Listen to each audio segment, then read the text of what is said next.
Come on in. All right, welcome to Juice in the Morning, the NFL Sunday morning edition. You guys are getting some hopefully pregame entertainment from us and also potentially winning some money from DraftKings with some of these lineups from Paulie. John had to skip today because of staying up all night working on Pro Football Focus game reviews. He was up till 6 a.m., so we just called him, and he was feeling a little groggy. So it's just going to be Paulie and I today, and just to start with, Paulie's got some lineups for you. Hey, guys. We're going to do the Paulie Sleepers lineups.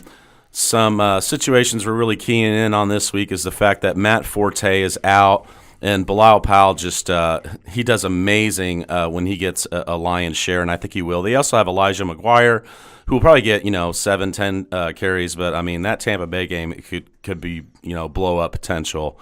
So you want a piece of the Tampa Bay Jets game or several pieces. Orleans Darkwa is very interesting. Giants out at San Francisco. They're worst 32 DVOA against the run. And your DVA is just your DVOA is just your points allowed per that position. Oh, okay. So and you got to really pay attention to things like that. And he's so cheap.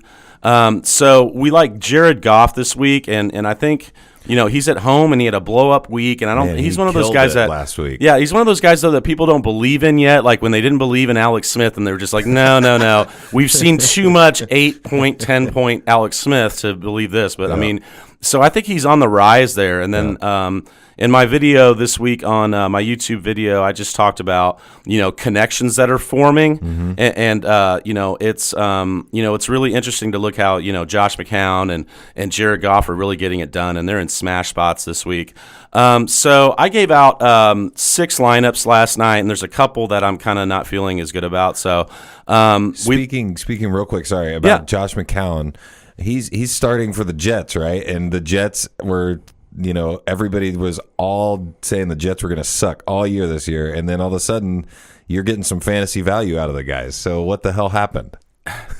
He's just, that team is way better than what everybody, thought they were going to be. And just kind of the public opinion was that they were, going to tank. Yeah. And that's not the case at all. They just got rid of a lot of older, higher priced guys that they didn't want to pay for anymore to see what the youth they had on their, on the second and third string guys that they had belief in.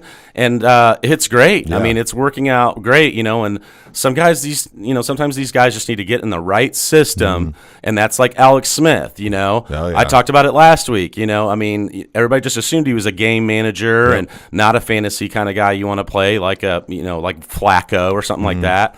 But Flacco's flashed before, and he can sling it, and so can Alex Smith, and that's what they're asking him to do. So McCown's just, they play up-tempo, so it's just a great situation. They've got great running backs and Robbie Anderson. Not a lot of pressure, like we were talking off the air. Like it's not a lot of pressure if everybody thinks you're just going to tank the season. Right.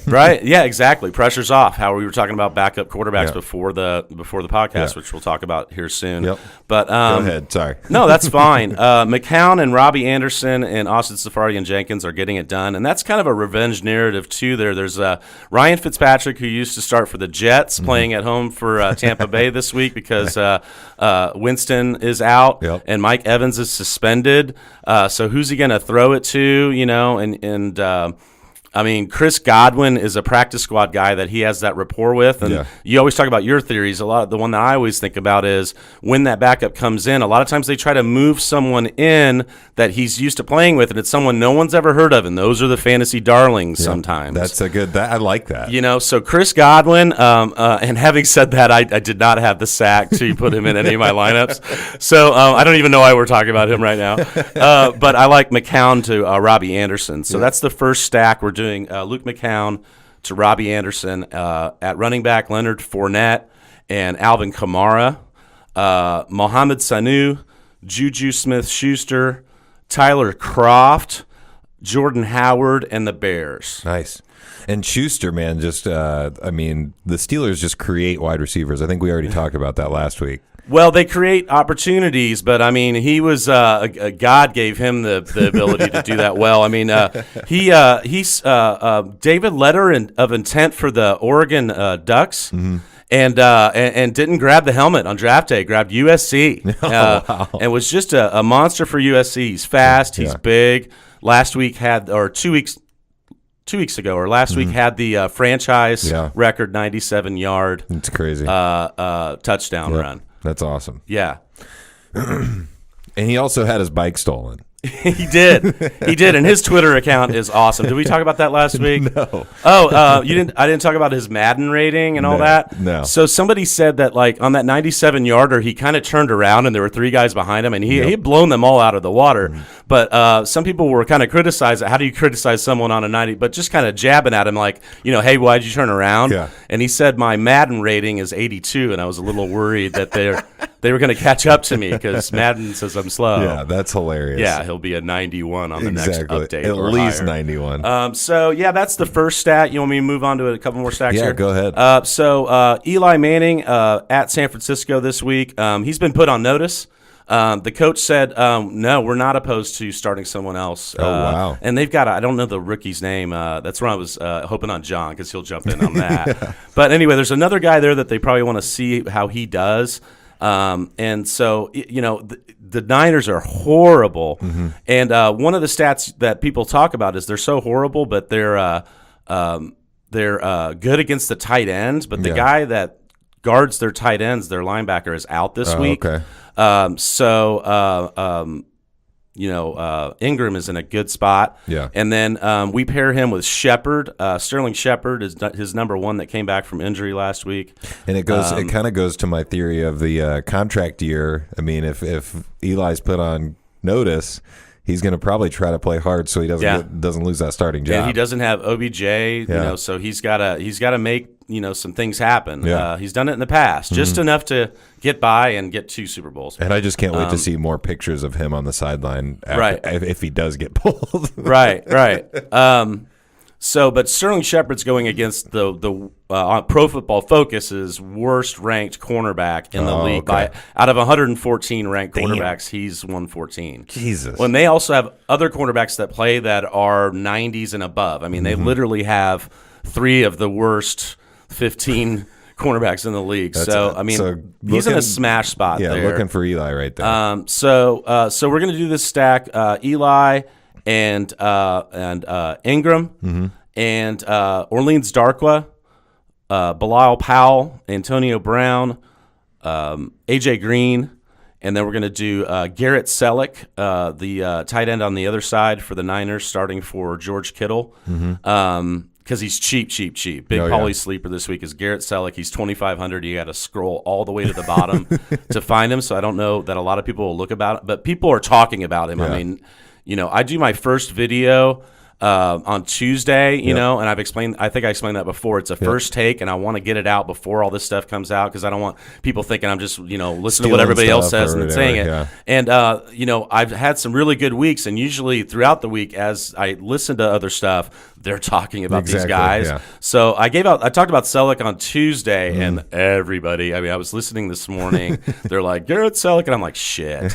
But, it's good to be on the cusp of it, though. A lot of casual players aren't listening to all that. They're just, plug and playing and playing guys they like. Yep. And sometimes they hit, sometimes they don't, but they're not as informed. Yeah. And that's who we're playing against. I advise my listeners to put in $20 in their DraftKings account. And then if you crap out, you can put like $5 in at a time after that. But there's quarter tournaments, dollars. I say do the dollars or $2. But especially in the beginning, you're eligible for the casual tournaments, and that's exactly what it is. Yeah. And when you look at the winning scores, they're much less than the bigger scores too. So for sure. I play all the way from that all the way up to the $20 millionaire. So it's like 176,000 people, but first place gets $1 million. That's crazy. And the lineup last week that won got 214 points, and I had 2 that were 171 and 174 that I gave out on your show last week. So you were just right there. So this one is Eli, Darkwa, Powell, Antonio Brown, AJ Green, Sterling Shepard, Garrett Selleck, Leonard Fournette, and the Jets defense. And then we have 3 variations of a Jared Goff. I'll go a little quicker, but I like Jared Goff at home this week against Houston. Their run defense is actually really good. They're like 3rd ranked run defense, but their secondary is like 26th. Yeah. And Ty just burned him last week, and that was one of the guys I gave out last week that just had a huge week. So Robert Woods or Cooper Kupp or Sammy Watkins, one of those guys is going to have that week. It's hard to tell. I mean, when you look at the cornerback wide receiver matchups on Pro Football Focus, Kupp has the best matchup. Yeah. And he's kind of like a guy that's like under the radar as well right now because he's consistently getting it done, but just not really blowing up to where people are like, oh, we got to get on this guy. He's got blow up potential for sure, and has had one or two pretty substantial games. So and Le'Veon Bell's in a smash spot on the road against the Colts, so we're playing a lot of him. I'm getting ready to go watch him do his patient running all over them. I guarantee it. So you're going to the game. That's why we're trying to go a little quicker today. I don't know if we're accomplishing that, though. I feel like I'm dragging. No, you're all right. No, you're doing great. This is good. God bless you for going to that game and watching because the Colts will probably get smashed. I don't know. They've surprised me before, though. Yeah, they always seem to play to the level of their competition. Well, I wouldn't say always. But so we're going to do Goff with Bell. Bilal Powell, AJ Green, Cooper Kupp, Robert Woods, so both of his wide receivers there, or two of the three. Kyle Rudolph, Vernon Davis, and the Jets. Nice. So two tight ends in the bottom. So Jordan Reed is out this week. Yep. So Vernon Davis, like I said last week, is a must play if he's the starter because it's just it's a lock. Yeah. And then Kyle Rudolph on the other side. Those are two tight ends in that Skins Vikings game that I think will both have big games. Awesome. The Redskins are also really bad against tight ends, and that's just because teams figure out that this is how we have to get this done. Yeah. We got to go in the middle of the field because Josh Norman and the secondary there are amazing. Yeah, so studs. tight ends usually get a lot. And then the Jets D on that one. Goff, again, this is the second Goff lineup with Bell, Fournette, Cole Beasley, Cooper Kupp, Robert Woods, Cameron Brate, Orleans Darkwa, and the Jets. So what's who the Jets playing against today? Tampa Bay. Tampa Bay. Yeah. That's right. Yeah. Because you're going with the fact that they're playing against a team that's down Mike Evans and their starting quarterback. So they're really cheap, and Fitz has been known to. I think he had a 6 interception game a few years ago. So sorry. It's 6. Yeah. And the Jets are going to be coming for him. Probably, yeah, and they're cheap. So I like the Jets and the Bears. All these lineups are Jets or Bears. So the Bears at home against Green Bay, and the Bears have been playing great at home, and Green Bay is just not getting it done yet. We were talking about it last week that I had all those Lions players playing, and they helped me come back from down 50 to win in my season-long fantasy. Oh yeah. So the defense was playing against the Green Bay Packers. Yeah, Lions at home against Cleveland. I did a Lions stack, but Stafford to Marvin Jones, Golden Tate would be a good stack today. I don't have one of those ready. But so those are the lineups right now. So which one do you feel the best about? Or do you have a couple? Well, because of Bell and Goff, you got to go with. I don't know. Actually, with Antonio Brown and AJ Green, we'll go with the Eli one. I do like that with Eli the stack, wide receivers. Eli, Darkwa, Powell, Antonio Brown, AJ Green, Sterling Shepard, Garrett Selleck, Leonard Fournette, the Jets. So I like that lineup. Yeah, that'll be it. I starred that one earlier when you asked me to pick one. All right, so that's it. If we've got time, I got one more later maybe. Yeah. For sure. No, the thing that we were talking about off the air was the quarterback play. So my theory, and John was going to kind of also jump in on this, so maybe he can give us an update next week if he listens. So my theory with quarterbacks and daily fantasy and as well as season-long fantasy, if you're going into a week and there is a bye and you need a quarterback, and say there is a situation like the Mike Evans and the Jameis Winston, you maybe pick up that backup quarterback because the team, if it's a kind of a last-minute situation, the team throws in a new guy. So a lot of the times in my, feelings, the guy will end up having a big game. He'll have a couple touchdowns. He might throw an interception or two, but maybe he has 2 or 3 touchdowns as well to add to that. So that still kind of outweighs the negatives. And then you have a guy that's replaced the guy that replaced a guy on bye or gave you a chance to kind of have a lottery ticket, whereas if you just picked up a guy that's, in a bad place, or maybe he's just the starter on a team that's not very good, you have a better chance with I'm not really being very clear. So that's all right. I think I get what you're saying. So the backup comes in, has a good game because the team didn't game plan for that guy. That's basically what I'm saying. Right, and when we were talking about it earlier, I think that's the key, and you mentioned that a couple times earlier, game planning. So these guys that come in, the other team's not ready, and coaches always look for every chance they can get to not tell anyone who's, if there's ever a choice between the two, he'll say, it's game time decision. Yep. So, they have to announce their injuries, but they don't have to announce their starters. Exactly. And so, yeah, sometimes those guys come in and statistically you look at it, especially if you look at how much time they played, and you're like, wow, in 2 quarters he had a full game. This guy is going to be awesome. Yeah. So your theory is he's not always awesome. Not always awesome, but that very first game you have a chance for him to go off, and then after that defenses do game plan for that guy. Defenses take away what they see as mistakes. They see as because you may have film on a guy, but until that guy's the starter, they don't really I guarantee you they don't study that guy as much as they study the guy that's typically the starter. So what do you think about Fitzpatrick this week at home? Well, we did just talk about the fact that he is he's not scared to turn the ball over, so he's definitely gonna be throwing it still. Yeah, he's not worried about that. So there's a chance that maybe he throws 3 interceptions, but maybe he throws 2 or 3 touchdowns too. Right. Yeah, he'll sling it. Yep. And that's going to be a high-powered game. And they've got the. Tampa Bay, they do have Deshaun Jackson still, and I know that he's going to be a little bit more covered, but he's still that home run threat anytime he's on the field. And Cameron Brate and Adam Humphries and Chris Godwin and I do. Muscle Hamster hasn't been doing.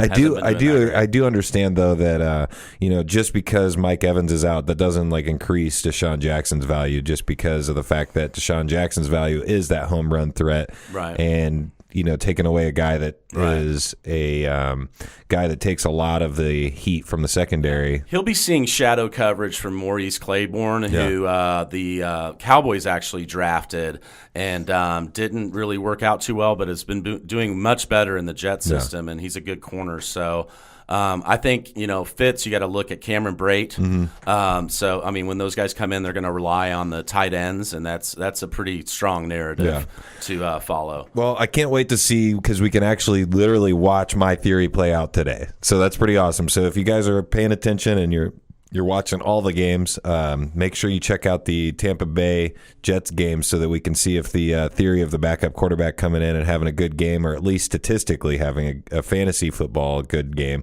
Doesn't mean he has to win the game, but if he scores a lot of points, then that confirms my theory. And then if he sucks dick, then we understand that it contradicts the theory. Well, John will have more research, and then he'll let you know. Yeah. So how do you feel about you've already talked about what you said with Fitzpatrick. How do you feel about, backups coming in as starters? You just got to be careful. There's a lot of really bad ones in the league, but he's a journeyman and's been around.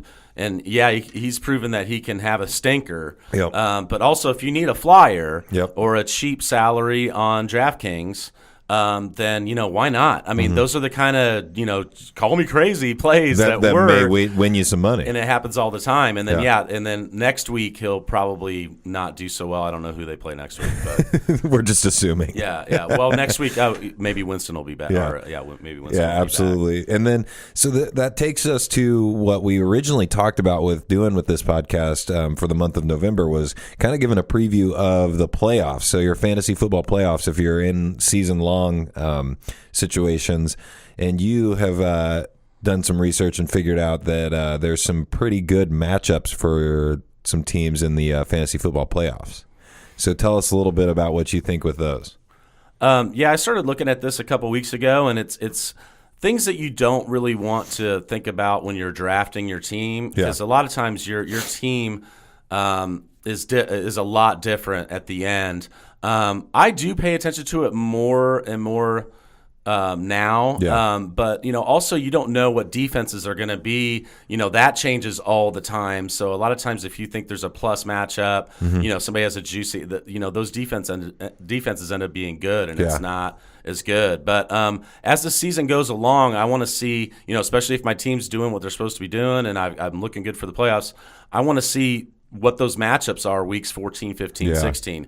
And this year there's just some really crazy ones developing right now. I mean, obviously injuries and all that can change, can derail everything, and the injury bug has been crazy this year. Yeah, I think was it Adam Schefter that took advantage of Twitter expanding their character limit, and he just put a huge list of all of these big name guys that are out, and it's they had to do it just for Shefty because Shefty's awesome, and there was a lot to talk about, and anybody associated with Twitter that plays fantasy football, and I'm sure there's a few of them, were probably we need to give him 500 characters. Yeah, we just need to give him this the whole once. thing. We need to give him. Did they increase it for real? I don't follow Twitter. They increased it for everybody. Everybody gets 280 now. But no, Schefter did post that, and it was insane to see that amount of guys that are just off the field for the rest of the season this year. Playing season long, you just have to roll with the punches. And now, I lost David Johnson and Dalvin Cook in my work league, but had drafted well enough and could pick up the waiver wire early well enough to you got to be able put to a play team the out there waiver and do it. I mean, it's not. It's not the worst thing in the world. Sometimes it could be good for your team when one of your guys, it makes you kind of go after it. And well, one thing that I'm very excited about is the two leagues that I was in, I was really pinpointing Marshawn Lynch, and then I didn't get him because somebody else was like, "Oh, I'm going to get him," and I'm glad they that did worked you a out. favor. I'm glad I worked out and got Ingram instead of Marshawn Lynch. So the schedules for weeks 14, 15, 16, there's 8 or 9 teams here, I think, that really have plus matchups throughout. To if your trade deadline, if you have a trade deadline in your season league, a lot of them do. Yeah. Some of them don't, but most of the competitive ones that I've done have a trade deadline. And in my league of record, it's next week. Yeah. So usually it's not over yet. So over the next couple weeks, your league will probably have a trade deadline. Look to trade for guys that play on these teams. Yep. And like we talked about last week, get guys who you like. I mean, don't I sometimes overanalyze all this because I get geeked up about it. Up because of it. Yeah, but there's stuff going on that looks really good. So we're looking at the Chiefs' schedule, and they've been vulnerable the last few weeks. Dallas really gave the blueprint for how to shut them down. Yeah. But these defenses here, I don't think have the wherewithal to look at a blueprint. They haven't gotten their base defense down that they want to do, let alone say that they're going to scheme for anything. So I think the Chiefs are looking really good with 3 home games in a row. That's important. It's not only important; it never happens. I've always been playing. I've been playing that a lot this year, and something I never looked at before was. Is my team, is a majority of my team on the road this week? Maybe I should, if I'm up in the air between two guys. You had that last week, but you ended up all right. Yeah, it's not always the be-all, end-all. Exactly. But it's definitely, and when I play DraftKings and I'm putting money out on the line, I always go for home. I mean, all these running backs are home guys, except for Kamara, but I got to stay in the flames on that one. Him and Ingram are having a year. It's crazy. Did you see him spin out of that tackle on the one touchdown last week? No, it was like a really low karate pirouette. Yeah, that's awesome. It was insane. So the Chiefs are at home against Oakland, and then the Chargers, and then the Dolphins. And that's your fantasy playoffs. All teams that are that don't scare me as defensive teams. They should not. And people that are worried about Kareem Hunt right now, and they're on a bye, so Kareem Hunt isn't out there this week, but he's been underperforming, and he's getting some rest. Yeah, and he will eat at home. So I mean, don't worry about Hunt. Don't trade him away. No. Look to trade for Hunt. Right now, because some Hunt owners are becoming disenfranchised, even though he's doing so great. The last 3 games have declined, and he hasn't scored in 6 weeks. So, and then we have the Saints at home with Ingram and Kamara, who we talk about all the time. Breeze and Mike Thomas and all those guys. Ted Ginn Jr.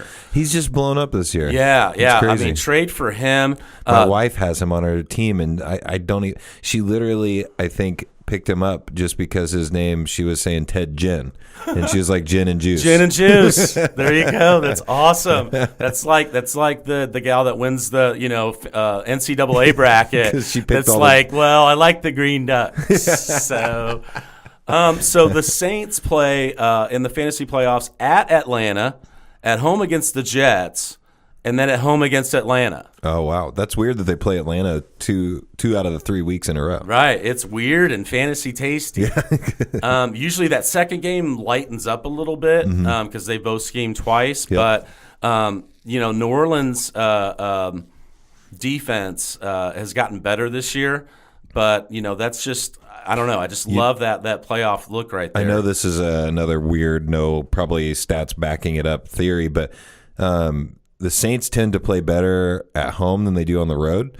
And that a lot of the times comes down to, in my mind, Drew Brees. Drew Brees plays better at home than he does on the road. So actually, that road game might look better for your running backs because of the fact that if Brees isn't getting it done, they're going to rely on the running backs to get it done. The fantasy guys to have are Ingram and Kamara, and they've talked about going to a running game. When they went to the Super Bowl, when they beat us in the Super Bowl, beat the Colts that year, I mean, they had a really strong run game that year, and that was a down year for him. Mm-hmm. The defense, though, has been playing strong at home and on the road. Yeah, that's good. And you need that. Yeah, so Breeze definitely plays better at home. I wouldn't play him this week in DraftKings, but their defense is great. And the ones to focus on all across the board, whether you play daily or season long or draft or whatever, is Ingram and Kamara. Yeah. I had them at one time, both of them on my team, and I could have probably just, if I would have kept them, played them both. Absolutely.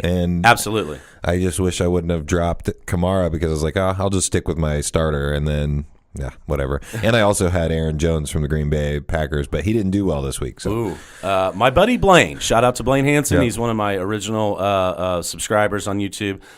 He's a cheesehead, and they're going through rough times. But he says give Huntley a chance. Yep. It takes time for a quarterback to get acclimated, and a lot of times you need a road game to kind of kick you in the teeth a little bit. Yep. So I don't think he thinks he's going to do well this week, and neither do I. But he's in a good offense with a lot of good players. So I hope it works out for him because I'd like to. I mean, a lot of these teams have been derailed by major injuries. Yeah. It'd be nice to see. There's still pieces in place. It'd be nice to see a couple of these teams, brush themselves off and get competitive because it's very polarizing right now. It's funneling down to like 6 or 7 teams that everyone's talking about right now. And I know that the eye test is kind of a cliche thing to say, but like when it comes to Aaron Jones and Montgomery, Aaron Jones looks like a running back. Like he runs hard. He always looks like he's getting extra yardage after the first contact and everything like that. So Montgomery is a very good gadget guy. Like, like every team's always, a lot of teams have wanted a Percy Harvin or a Tavon Austin that, they don't produce consistently. And neither is he, but that's because they need to figure out some way to, to get him back into that role that he used to be in. Yeah. Not... he's not the running back. Aaron Jones is a good running back for them. Yeah. I think they should stick with him too. So Atlanta in the fantasy playoffs plays at home against New Orleans, at Tampa Bay, and then at New Orleans. So that looks like a good schedule for them. And then, like you said, running backs, because New Orleans secondary is a beast. So Tevin Coleman, Devontae Freeman there. And then, Tampa Bay just can't do anything. Yeah. So if you have a bye in those fantasy playoffs, and then, you're looking at just playing weeks 15 and 16, Atlanta's got Tampa Bay week 15. That's fantastic. Yeah, for sure. Oakland plays at Kansas City. Their secondary is horrible. They've got Crabtree and Cooper there. So at Kansas City, week 14, at home against Dallas, week 15, their secondary is horrible. Yeah. And then at Philly, week 16. Ooh. And Philly puts up big games, and so do the teams against them. Their defense isn't that great. So they're kind of just going for the we've got more offense than you do. And they sure do in most cases. But Oakland's one of the teams that could go, no. Yeah. How do you feel about the is it Jay Did he go to the Eagles? It's fantastic. They love him, and people were saying, well, that's a committee there, and there's Blunt, and there's Smallwood. How did he do last week? Did Ajayi? Fantastic. Yeah, he had a big week, didn't he? 7 for 83 and a touchdown. Jesus. And he also was targeted 5 times and caught a couple balls, so that's what you want in PPR. And people, he's going to feast there. Though. Yeah, he's been in a bad spot where the team isn't using him in the passing game. Their offensive line is bad. Adam Gase is not getting it done there. I mean, they've got weapons with Devontae Parker and Jarvis Landry. He flashed those. He only had 3 200-yard games last year, but it just wasn't getting it done. He's perfect for them, and Philly's leading the league in short goal to go rushing situations, and LeGarrette Blount's not getting it done this year. He's got like 1 out of 11. Yeah, Jesus. So they were desperate to do something, and they just made the one hole that they had. I mean, they've got a lot of holes on defense, but like you said, they can outscore you. Yep. The one hole they had on offense was that consistent running back, and it'll be Ajayi. I mean, he is pumped, and so are they. That's awesome. There's a joke we were talking about, Ajayi when he was with Miami, like setting it up to where when one of the coaches be walking by, he'd be watching film of himself catching balls in college because he was a pass catching running back in college and would catch 4, 5, 6 balls a game and have his feet up on the desk.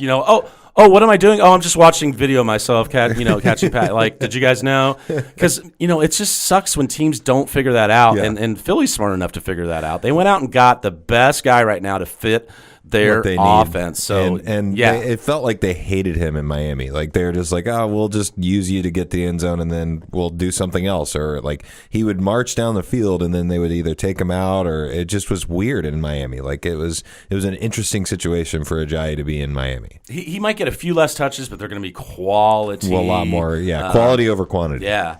And they've got a really high-ranked offensive line. I mean, they just didn't, Blunt wasn't the guy. Yeah, and the Eagles are also another team that I don't really think about a whole lot because I don't follow them very closely. But they're killing it this year. Yeah, fantasy smash. Just all those guys are blowing up. Jen, my wife, also has Zach Ertz. So. Oh, yeah. I don't know how she picked that out of the hat. But the Giants have Dallas at home, and Philly at home, and then at Arizona. Yeah. So, I mean, and those are guys you can get cheap right now, too. Get Sterling Shepard. Yep. Get Ingram. Maybe there's an owner that's worried that he's not going to keep getting it done, and they're gonna bench Eli or something. Yep. So that's a fantastic spot there. I mean, that's 3 teams that I'm not worried about: Dallas, Philly, and Arizona. Carolina.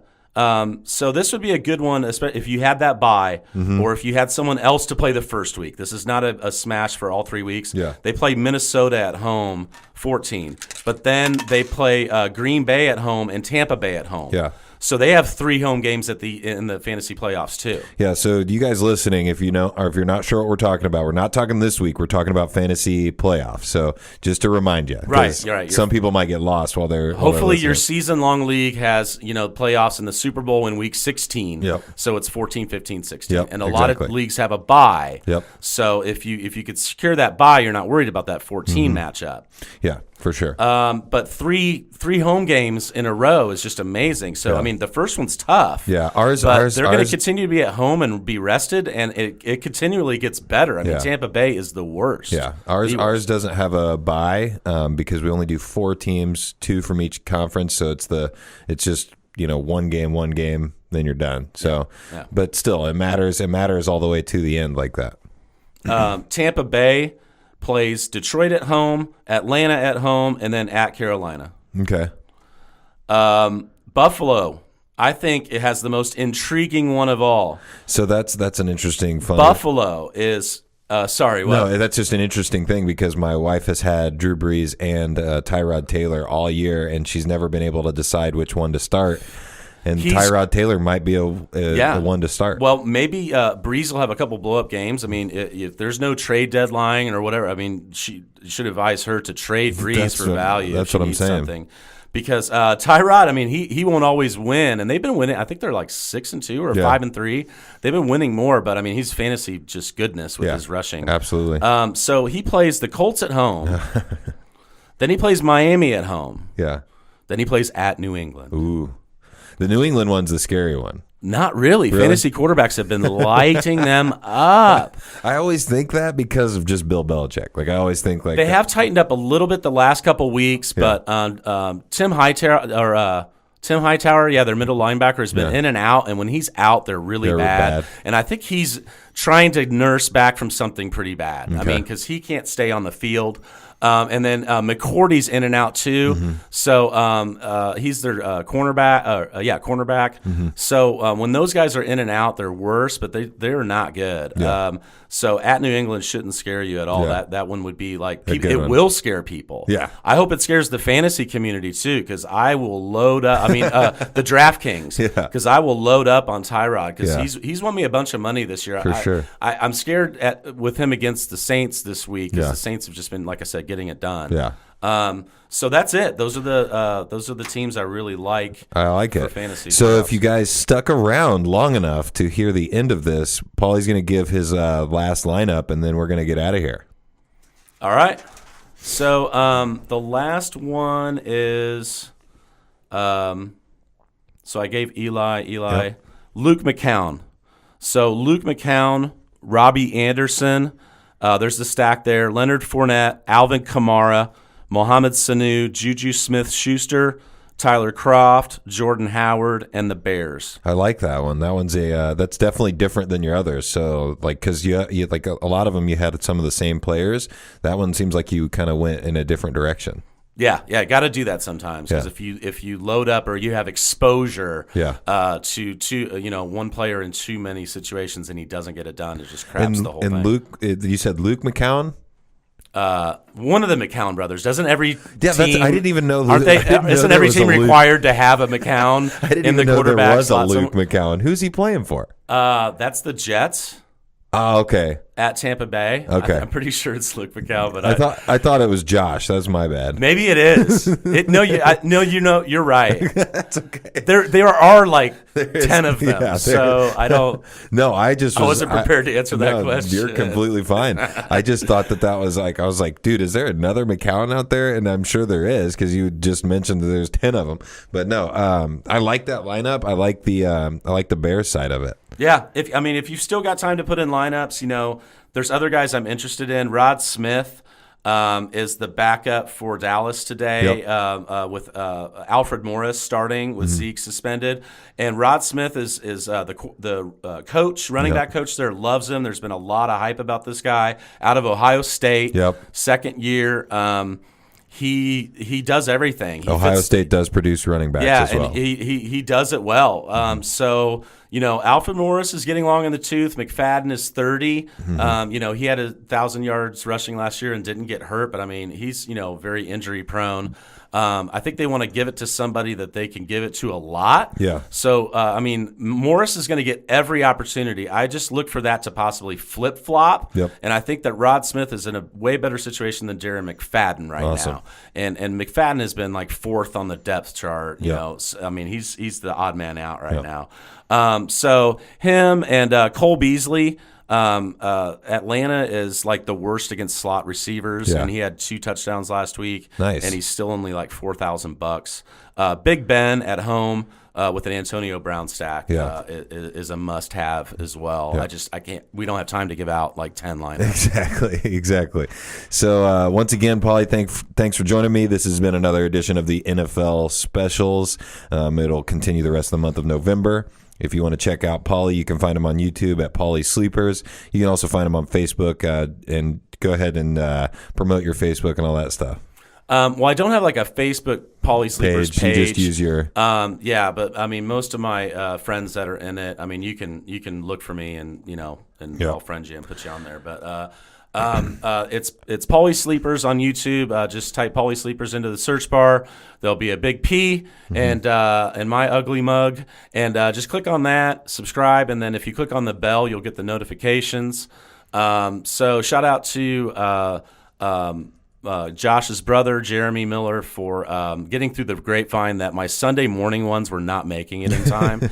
They were posting on my end, so I think on YouTube it just takes a few hours sometimes. Takes a minute to get to. So they were getting the notifications like at 4 p.m. Yeah. So I gave them out last night, and I'm going to start doing that more, but gained like 10 subscribers this week. It's Nice. slowly building. That's awesome. But right now we're just in it for and hey, for dude, fun the podcast got a huge bump in the downloads just from posting it the very first day. So that's fantastic. I hope the NFL stuff, people still keep being interested in it. Maybe doing it in the morning as the original. Exactly. That was the original plan. Yeah, maybe that's working out. Yep.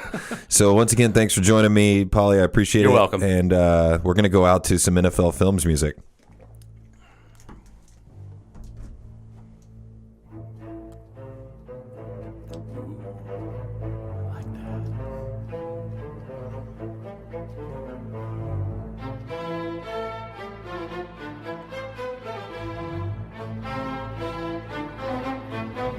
Thank you.